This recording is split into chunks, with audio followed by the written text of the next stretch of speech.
Hello, everybody.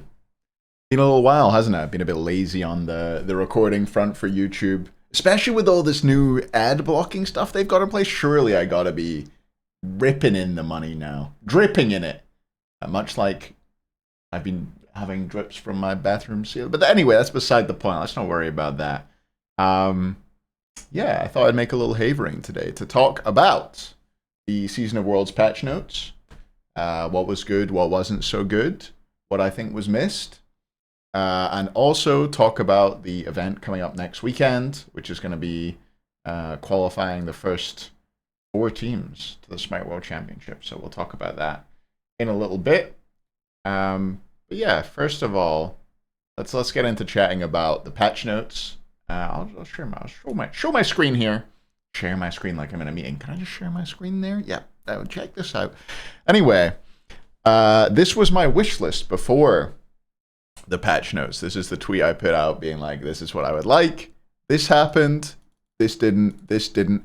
This did happen. It's in the bonus balance patch. I had no prior information of that, I swear. But it did happen. I'll show that in a sec. This didn't happen. This did happen. This happened, but horribly. This happened, but horribly. This didn't happen. This didn't happen. And maybe this happened. I don't know. You tell me. Anyway, let's start off with the Clusi skin, the new Clusi. I'll put my headphones on for this, actually, because there's probably some audio to it. I think they showed it in game. It's just such a twist from the Baron we all know. It's Baron. Remember that spooky thing I was just saying? God. That, everyone's always asking for something spooky. Yeah. We like to deliver when it comes to that, for sure. That's very Clusi Baron. And Baron does it so well. Baron wasn't on the Baron list of is naturally- skins, as one of my list of favorite gods characters I in the wanted the game, Clusi skin on. Suits these spooky things But very well, I'll take any Clusi I can get. And again, if you miss me saying it, this will be bonus. She sucks me up. That's so cool. I'll The animation is awesome. what am I gonna say? No, please don't suck me up. Don't do it. Of course I want it to suck me up. Anyway, okay. that's enough of that, maybe. And let's keep going with the regularly scheduled content. Okay.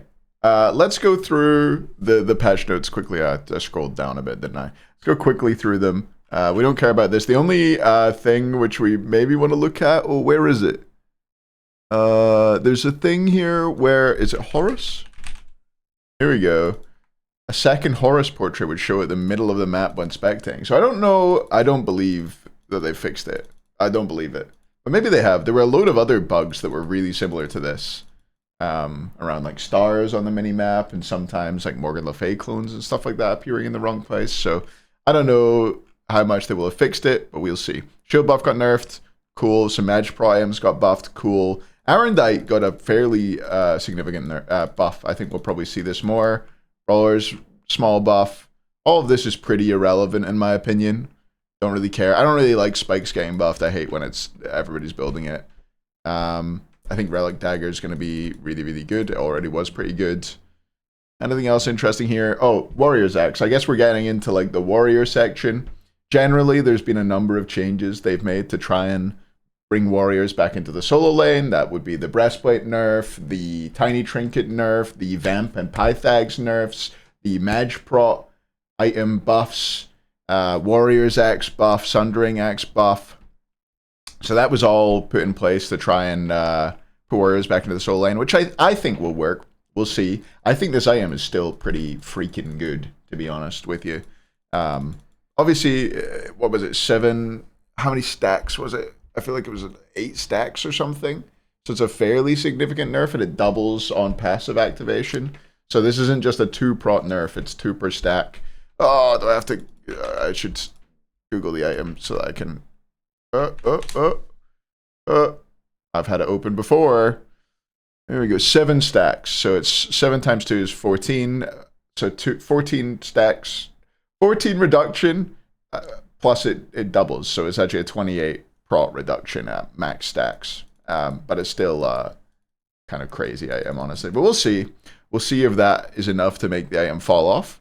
I think it'll still be bought, but maybe these changes together. I do feel like these changes will allow Warriors to slip back in and be viable. And I think people will maybe be a little bit stubborn and teams will still be playing Magical solo a little bit. But I think that the teams that play the best at this tournament will be ones who bring warriors back into the fold. But you never do know. It's hard to say. But I think we could be seeing warriors. In particular, I mentioned in this that I wanted Amaterasu and Hercules nerfs and Gooseberry's nerfs. So that's partially to deal with Amaterasu. And we didn't get those. So I think Ama and Herc just became really, really high priority in this patch. But who knows? Maybe I'm wrong. Nothing particularly relevant in here. Weird nerf to Telkine's ring. Didn't really... A weird... yeah. I don't agree with this. And I don't agree with nerfing Telkine's. But okay. Not sure about that. No Typhon's Fang nerf, by the way. Totally missed. No idea how that slipped through. The item is bought in 2 roles all the time. Like mid and solo buy it like every game. Definitely needed a touch. Was missed. Which is not great, in my opinion. Pythags gets nerfed anyway. Vamp Shroud nerfed. And then we get to God buffs. Nothing particularly relevant. A fairly large check buff. Decent Kukulkan buff. Danzaburo, this 3 buff is a really interesting one. I'm excited to see if it brings him into the fold. Fenrir, this is, who cares, but maybe it'll make a difference. Maybe it makes him feel nicer. I do think he's always on the edge of being super meta. I think he's generally a little underpicked right now. So we'll see if he can come through. I think like in situations where Erlang isn't available and Rat isn't available and you need some pressure, I think Fen's a great one to go to. But you know, it depends what he's playing against. Might struggle into certain carries. Like, you probably don't want to pick him into, I don't know, something that's being played. But if someone's played Toth or something, Fen's going to slip right in there. Don't care about Hou Yi. This Nem buff, I think, is actually really quite significant. I think she was already good. And I think this takes her from good to really good, like top tier in the jungle.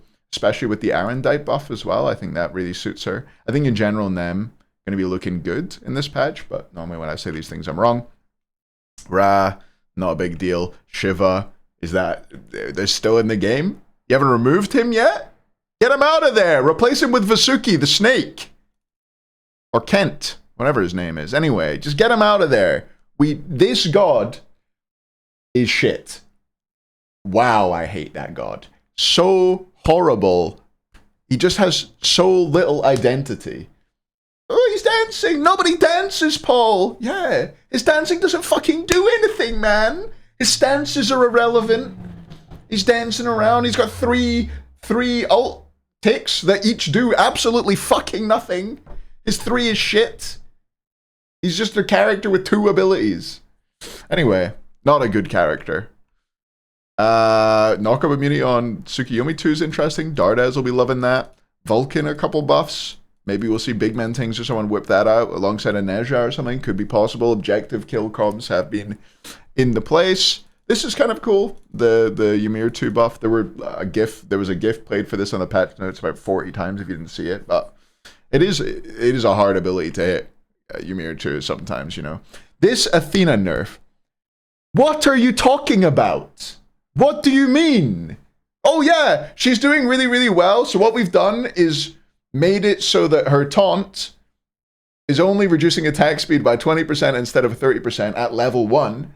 And then by the time you get it maxed out at level 9 or whatever, it's reducing it by the same amount it always was. So this nerf is bad and shit, and the balance team have really missed the mark on this one.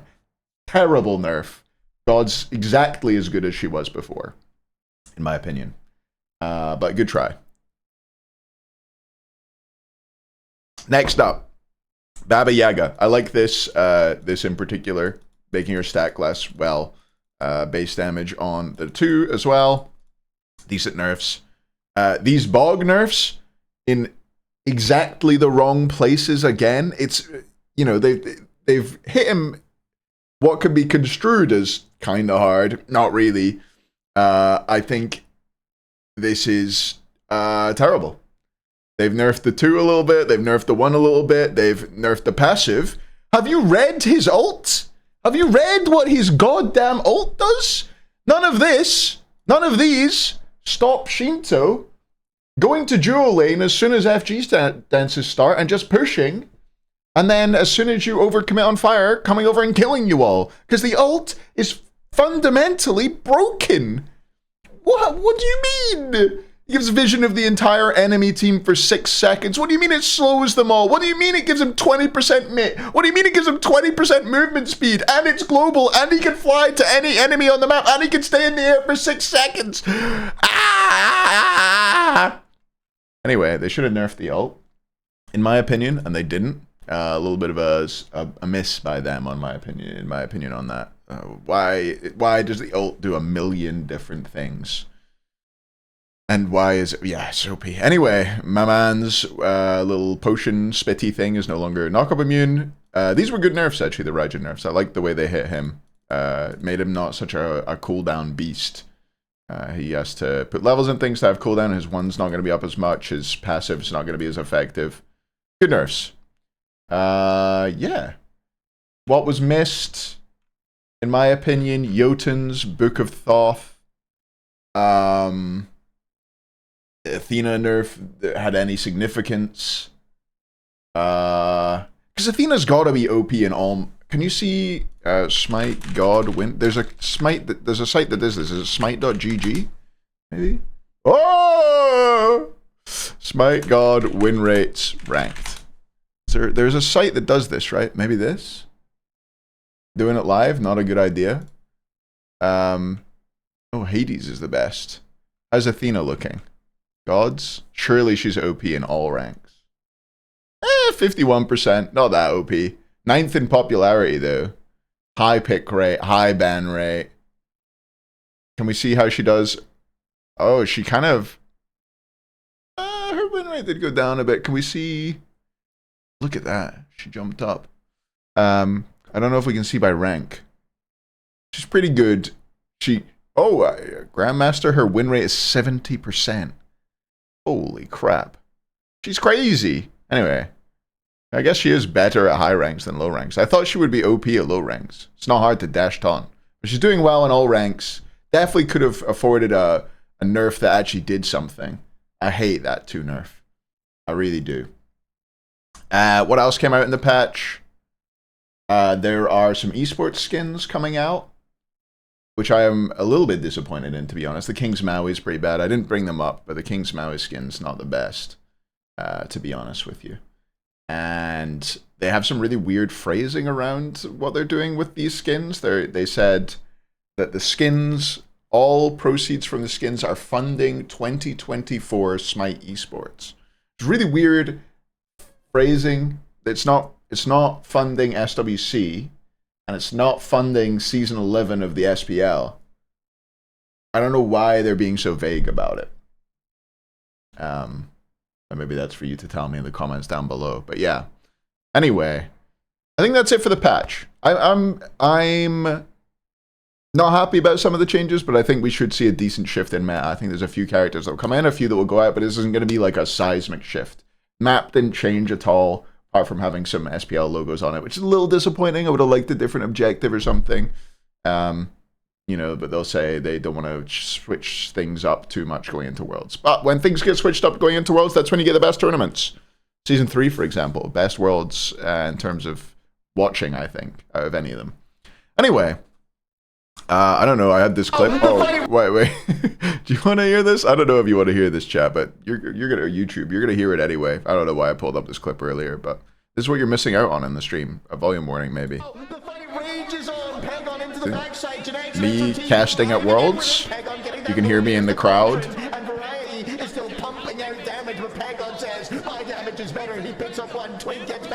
Aurora made me do this.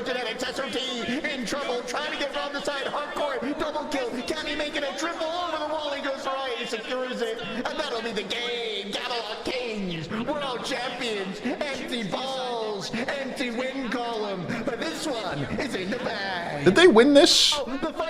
Did they lose that game? I think they got 3-0'd, right? I think I was wrong. Anyway, outside of that, wait, maybe we'll just check the Smite Pro League website to see. Oh, wait, no, it's been broken for like a full week.